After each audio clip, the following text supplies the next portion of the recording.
Je suis donc Muriel Rinfret, je suis professeure de médecine interne gériatrie au CHU de Bordeaux. Je suis parisienne d'origine, ça fait 15 ans que je travaille à Bordeaux et je suis donc le chef du pôle de gérontologie clinique qui comporte un grand nombre de structures réparties sur 3 sites différents. Le point commun entre ces structures, c'est que les personnes qui y sont soignées ont toutes plus de 75 ans et souvent plus de 80 ans, y compris en consultation, y compris en consultation mémoire, et que bien évidemment, un des points forts de notre activité, c'est la prise en charge des patients âgés atteints de maladies démentielles, quelles qu'elles soient. Un autre point fort, c'est probablement la prise en charge palliative, non seulement des personnes atteintes de démence, mais aussi des personnes atteintes de cancer. Et nous avons toute une activité d'oncogériatrie qu'on développe à travers le CHU, mais en particulier ici.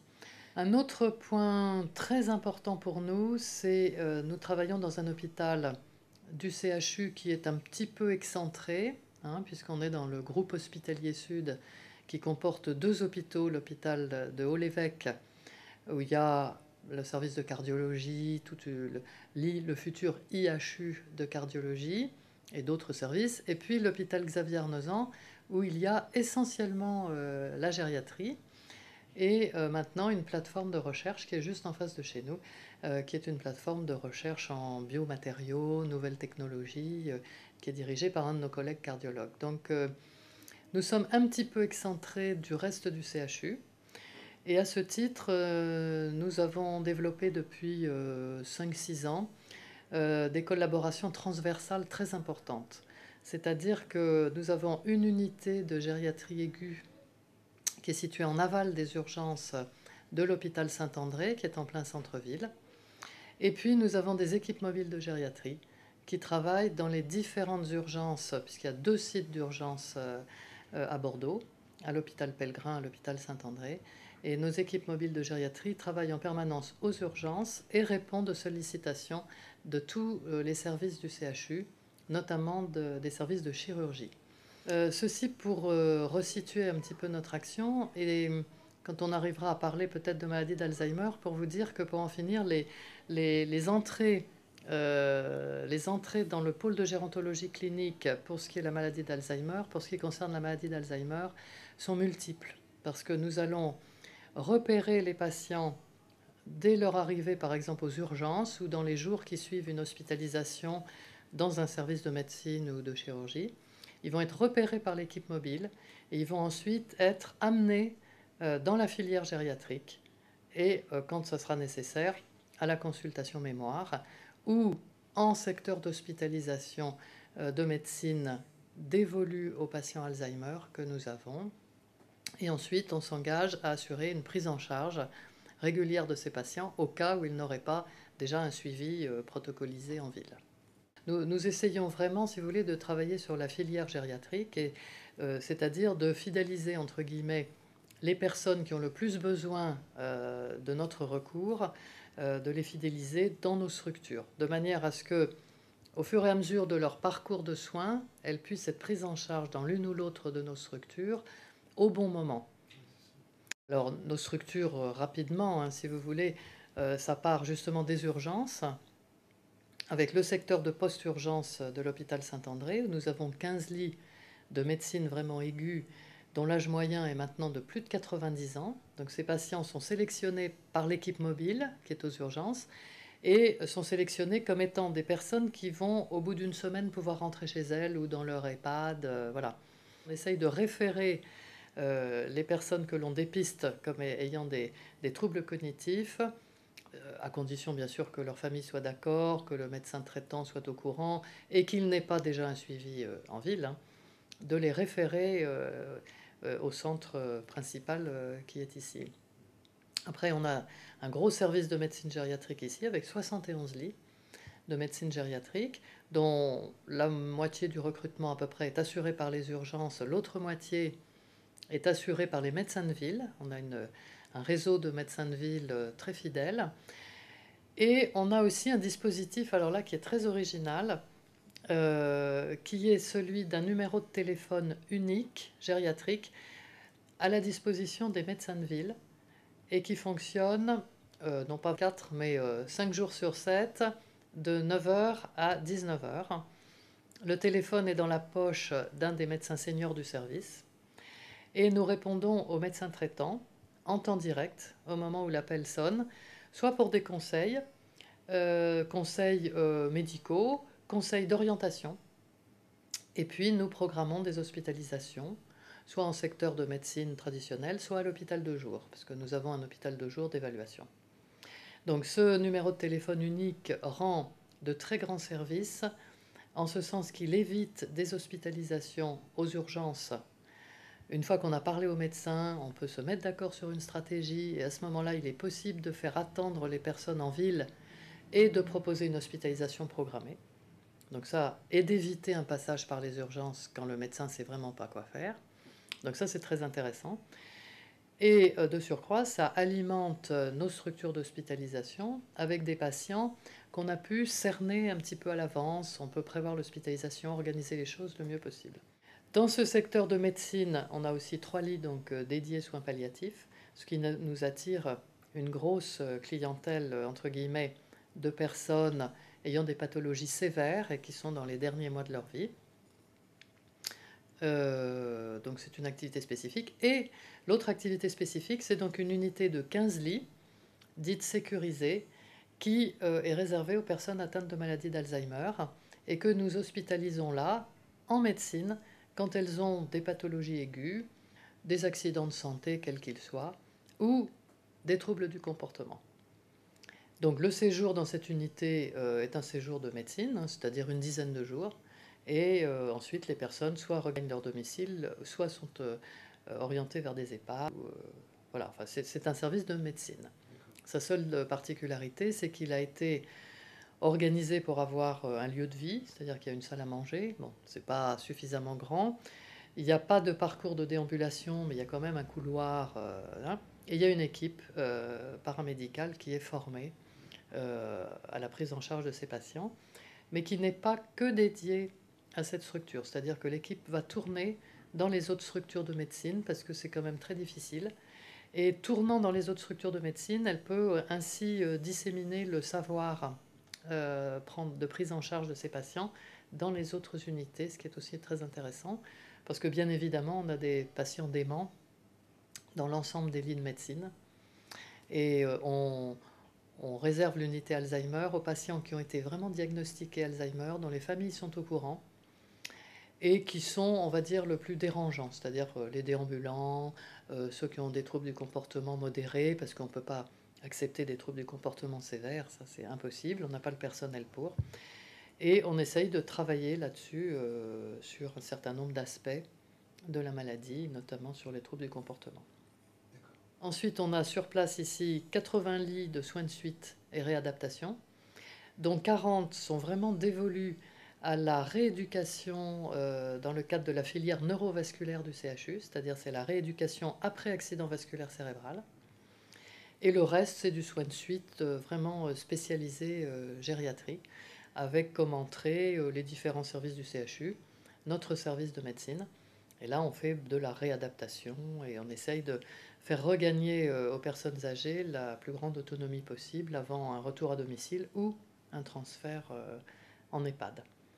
Et enfin, nous avons 120 lits de long séjour, anciens long séjour, donc unité de soins de longue durée, avec des patients qui sont à la fois très âgés, très dépendants et très malades, et dont les durées de séjour sont maintenant extrêmement courtes, puisque c'est de l'ordre d'un an, avec environ 40% qui ne passent même pas l'année.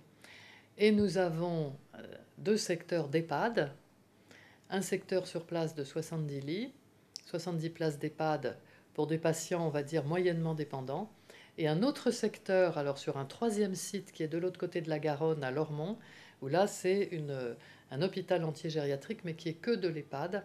Il y a 120 places. Voilà, donc ça c'est, j'ai rien oublié, l'hôpital de jour, j'en ai parlé. Nous avons 4 places d'hôpital de jour pour faire des bilans d'évaluation gérontologique avec des thèmes. par exemple les chutes, les troubles de la déglutition. Il y a une journée de neurogériatrie, pas spécialement démence, mais neurogériatrie, les escarres, les plaies et escarres. Et pour terminer, nous sommes dans une expérimentation de téléconsultation pour la prise en charge des escarres, des plaies et des escarres, avec quelques EHPAD de la région pour éviter de déplacer les patients à l'hôpital de jour, montrer leurs escarres et permettre de faire une formation par le biais de la télémédecine des personnels infirmiers sur la prise en charge des escarres. Donc ça, c'est quelque chose de complètement passionnant qu'on est en train de mettre en place et qui va se développer en Aquitaine, soutenu très fortement par l'ARS. On est dans une médecine de plus en plus hachée, séparée, spécialisée. Bon, on n'a plus du tout une vision d'ensemble et on ne veut plus. Je veux dire, ça n'intéresse plus. Et là, on est exactement au contraire. On est exactement au contraire et du coup, on est dans le contraire jusqu'à la personne elle-même. C'est-à-dire, c'est ce que vous commenciez par là tout à l'heure en disant, parce que ça, c'est pareil, peu de gens l'abordent.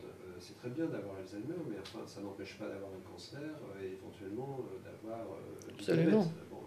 Donc, voilà. Mais ça, c'est une logique de réseau, enfin, à un autre niveau. Le corps étant, la personne peut-être étant pensée comme un réseau, disons. Mais voilà, ça ne s'invente pas, ça se pratique. Donc là, il y a de longues années comme ça de pratique de réseau. Comment? Parce que vous parlez aussi des médecins de ville. Oui. Alors, je dirais d'abord, dans un premier temps, que si vous voulez, c'est vraiment ça. La démarche gériatrique et gérontologique, c'est ça. Hein, voilà, c'est ça. Alors, nous avons essayé, il y a maintenant 5 ans, de créer un réseau gérontologique autour de Bordeaux, autour du CHU, avec les médecins de ville. Et ce réseau a fonctionné pendant 2 ans avec des fonds FACS qui ont permis de beaucoup réfléchir à le monter. Et puis ensuite, malheureusement, ça a un peu dérivé et nous n'avons pas eu de financement pérenne. Donc c'est retombé. Mais ce qui a été formidable, c'est les années que nous avons passées à travailler ensemble pour justement se mettre d'accord sur comment fonctionnerait ce réseau.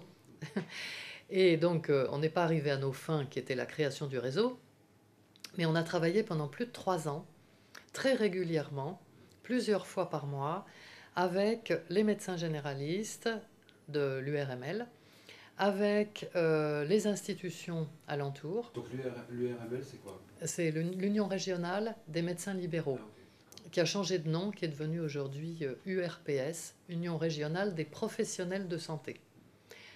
Et si vous voulez, ce sont eux qui ont la légitimité à représenter la profession, puisqu'ils sont élus, etc. Et donc, on ne peut pas faire les choses sans eux. Et pour l'expérimentation dont je vous parlais de notre téléphone numéro unique, c'est vraiment en relation avec eux que ça s'est fait. Et ils ont porté cette expérimentation dans leurs journaux, etc. Et c'est pour ça que ça marche très très bien. C'est vrai que tous les jours, on a des appels. Donc pour revenir à ce travail en réseau, il a été fondateur, effectivement, de notre développement transversal. Et par ailleurs, nous avons toujours eu très clairement cette idée-là de la gériatrie et de la gérontologie. Ça, c'est un point fort. Nous avons beaucoup d'enseignements, donc, puisque nous sommes 3 professeurs dans la maison, ce qui est quand même beaucoup, 3 professeurs de gériatrie à Bordeaux, chacune avec des domaines et des particularités différentes. Mais d'abord, nous travaillons ensemble. Et ensuite, nous enseignons ensemble et nous enseignons de la même manière. Et nous disons les mêmes choses de manière un peu différente, mais ça revient à ça. Donc ce souci de transversalité, d'ouverture vers l'extérieur, déjà vers le CHU, parce que c'est pas si facile que ça, de pénétrer des services du CHU qui ont leur propre manière de travailler, leurs propres valeurs, leur propre intérêt plus ou moins grand vis-à-vis des personnes âgées aussi. Et puis vers la médecine libérale, l'ensemble des professionnels, ça c'est quelque chose qui est effectivement très caractéristique de ce que nous voulons mettre en place ici et de ce que nous avons progressivement mis en place. Mais alors en même temps, bon, tout ça pourrait être des vœux absolument pas suivis des faits, parce que parce que pas de volonté politique derrière, enfin politique au sens large, ça peut être un C'est directeur vrai. d'établissement. Oui. Or là, manifestement, Oui. c'est pas le cas, ça Alors, marche. ça marche parce que je pense, si vous voulez, que nous avons la chance d'être un pôle monothématique. Euh, donc ça, c'est quelque chose de très important. Ça n'a pas que des avantages, hein, parce que c'est très compliqué à gérer sur le plan budgétaire, puisque nous avons des budgets séparés. Que pour l'hébergement, c'est un budget à part, les soins de suite, c'est un budget à part, la médecine, c'est encore un troisième budget. Donc c'est très compliqué, ces budgets sont imperméables.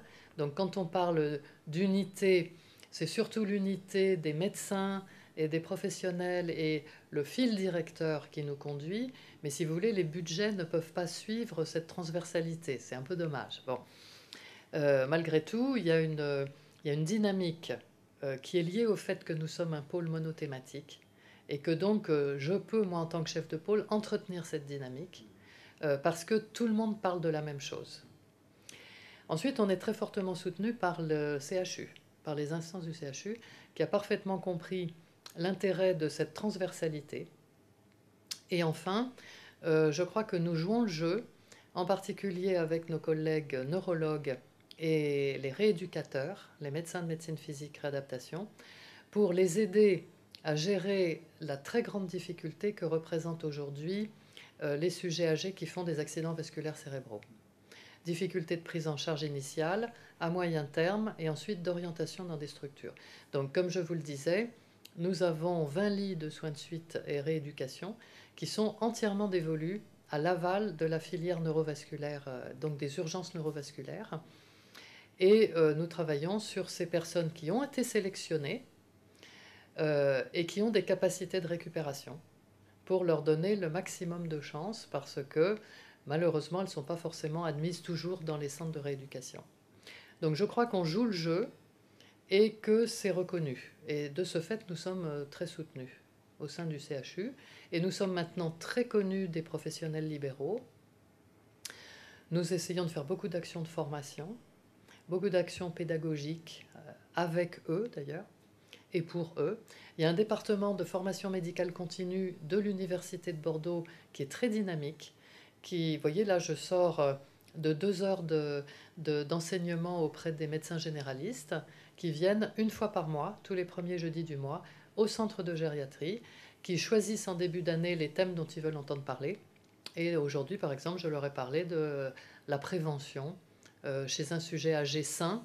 Qu'est-ce qu'il faut proposer comme prévention pour qu'ils continuent à aller bien, etc. Alors, parlons, on va dire, des sujets âgés. Hein. Je pense que c'est partagé par beaucoup de monde et il y a beaucoup maintenant de travaux cliniques là-dessus. Un des grands points, c'est quand même de continuer à être très sévère dans la prévention cardiovasculaire. C'est-à-dire plus on amènera les gens à suivre des conseils de prévention cardiovasculaire quand ils sont à l'âge adulte, puis on va dire en début de vieillesse, plus on va gagner sur les troubles cognitifs et les maladies de la mémoire. Ça me paraît très clair.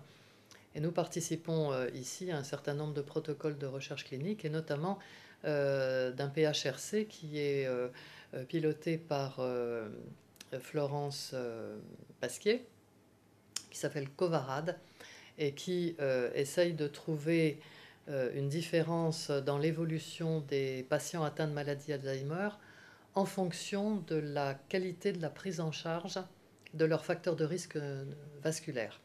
Donc ça, c'est très intéressant, c'est le protocole Covarad. Donc nous sommes très branchés facteurs de risque vasculaire parce que ça correspond bien à notre population. Alors ensuite, il y a tous les essais, mais qui sont menés par l'équipe de Toulouse, hein, sur la prévention à base d'éléments nutritionnels, hein, qui est certainement très efficace aussi, qu'on travaille un peu moins ici. Je pense qu'en ce qui concerne les sujets les plus âgés, la prévention, elle passe aussi beaucoup par le lien social, l'intérêt à garder la parole, à pouvoir parler avec autrui, c'est très important. Quand on ne parle plus, on perd la parole. Quand on ne parle plus, on pense moins. C'est la relation avec les autres qui fait penser. Quand on pense moins, on pense avec plus de difficultés. Je pense qu'il y a forcément un retentissement aussi sur la cognition. Donc le lien social pour les personnes âgées, c'est quelque chose de très important. Lien familial, lien social. Après, il y a très certainement aussi le dépistage et la prise en charge des états anxieux. Hein. On sait que l'anxiété, c'est communément répandu. C'est très répandu chez les personnes qui commencent à avoir des troubles cognitifs débutants.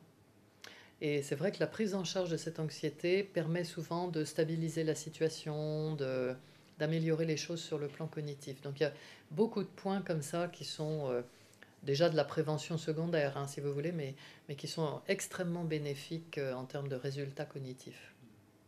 Comment on fait, surtout quand... je pense à la douleur, là, disons, hein, Hmm. au fait que, voilà, vous pouvez avoir... alors c'est là où je me trompe peut-être, hein, on peut avoir un cancer assez sévère, sauf qu'on a pas mal. On n'a pas Ouais. l'idée, disons, on n'a pas... Oui. On se Hmm. bon, alors comment on découvre ça? Comment on le Alors, gère, étant donné que l'autre n'en souffre pas? ça Enfin, je veux dire, c'est vraiment une excellente question parce que vous savez que bon, certains cancers peuvent être dépistés avec un dépistage de masse, hein, c'est le cas du sein, des cancers gynécologiques chez la femme. Malheureusement, ce dépistage à large échelle en population s'arrête à 75 ans.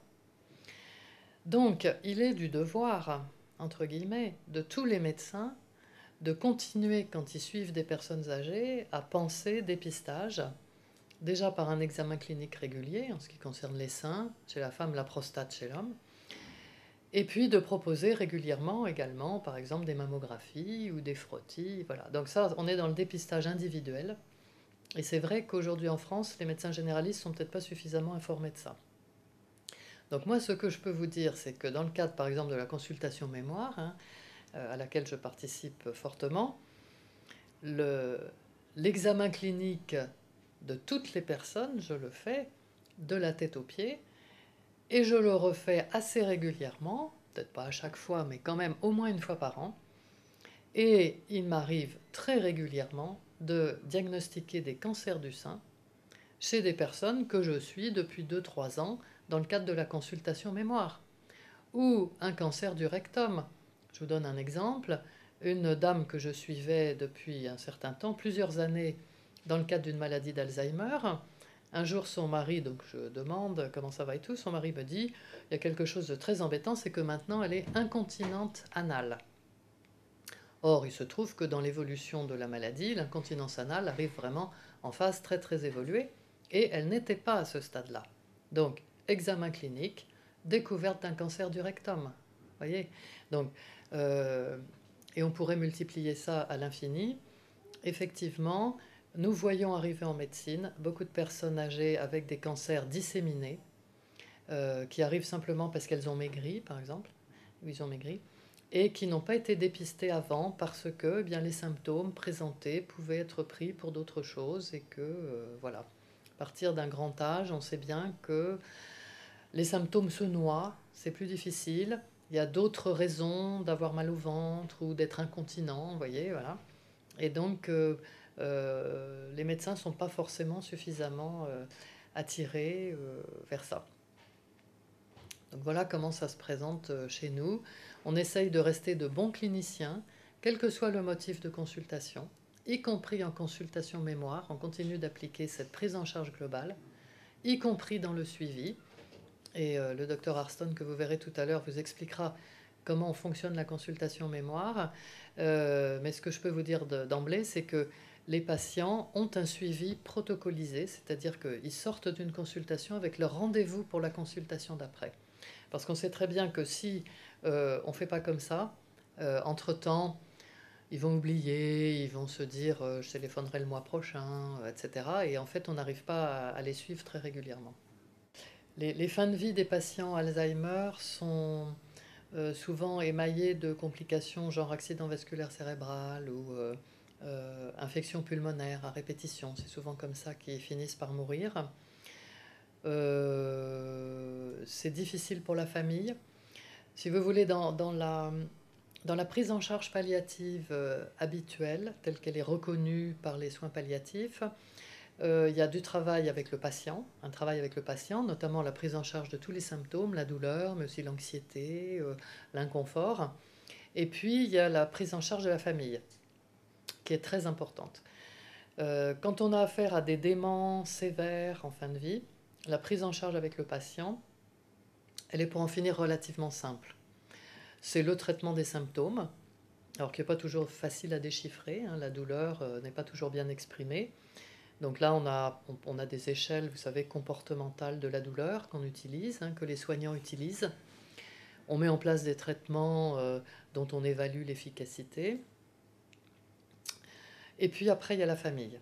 Et le gros du travail va porter sur la famille, le ressenti, parce que ce qu'on constate, c'est que les personnes atteintes de cette maladie, même si elles sont prises en charge par leur famille depuis 10 ans, voire plus, eh bien, la fin de la vie est toujours aussi difficile. Toujours aussi difficile, toujours aussi angoissante, hein, pour les aidants, toujours aussi problématique. C'est pas parce que la personne est même démente sévère que ça change. Ça change rien du tout. Ça reste une épreuve, une source d'angoisse terrible, parfois de culpabilité, de ne pas faire au mieux, etc. Et donc, la psychologue que nous avons, qui s'occupe des soins palliatifs, travaille beaucoup avec les familles, hein, comme partout.